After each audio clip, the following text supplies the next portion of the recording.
কাল থেকে শুরু দেশের ঘরোয়া ক্রিকেটের সবচেয়ে বড় টুর্নামেন্ট ঢাকা প্রিমিয়ার লিগ। নানা জল্পনা কল্পনার অবসান ঘটিয়ে 12 ক্লাবের অংশগ্রহণে অবশেষে শুরু হচ্ছে এবারের আসর। থাকছে না সুপার লিগের প্রচলিত ধাপ, ফলে শুরু থেকে প্রতিটি ম্যাচই হবে শিরোপা লড়াইয়ের অংশ। 50 ওভারের ফরম্যাটে ঢাকার 6টি মাঠে 11 জুন পর্যন্ত চলবে 66 ম্যাচের এই লড়াই।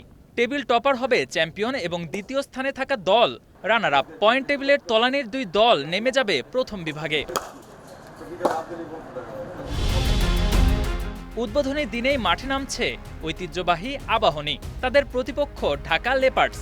একই দিনে মোহামেডান স্পোর্টিং ক্লাব খেলবে সিটি ক্লাবের বিপক্ষে। এছাড়া গাজী গ্রুপ ক্রিকেটার্সের সামনে ব্রাদার্স ইউনিয়ন। আর রূপগঞ্জ ডার্বিতে মুখোমুখি হবে লেজেন্ডস অফ রূপগঞ্জ ও রূপগঞ্জ টাইগার্স ক্রিকেট ক্লাব। এবারের ডিপিএলে দেখা যাবে বসুন্ধরা স্ট্রাইকার্স ঢাকা লেপার্ডসকে। নতুন নাম, নতুন পরিকল্পনায় মাঠে নামছে তারা। বসুন্ধরায় আছেন রাজীব দাস, আলামিন, রুয়েল মিয়া, ইরফান হোসেন, নাহিদ ইসলামের মতো প্লেয়াররা। ঢাকা লেপার্ডসের মূল ভরসা সৈকত আলী, মেহেদী হাসান, মোহাম্মদ মিঠুনরা। এই আসরে কাগজে কলমের সবচেয়ে শক্তিশালী দল গড়েছে মোহামেডান স্পোর্টিং ক্লাব। তাদের শিবিরে আছে পারভেজ হোসেন ইমন, রিশাদ হোসেন, মুশফিকুর রহিম, তাওহিদ হৃদয়, তাসকিন আহমেদের মতো প্লেয়াররা।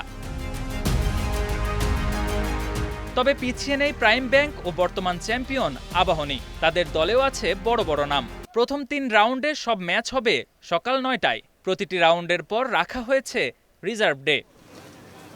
জাতীয় দলের তারকাদের উপস্থিতি, নতুন দলগুলোর চ্যালেঞ্জ আর শিরোপার লড়াই, সব মিলিয়ে জমজমাট এক ডিপিএল এর অপেক্ষায় দেশের ক্রিকেট ভক্তরা। কে এম সনে, স্টার প্লে।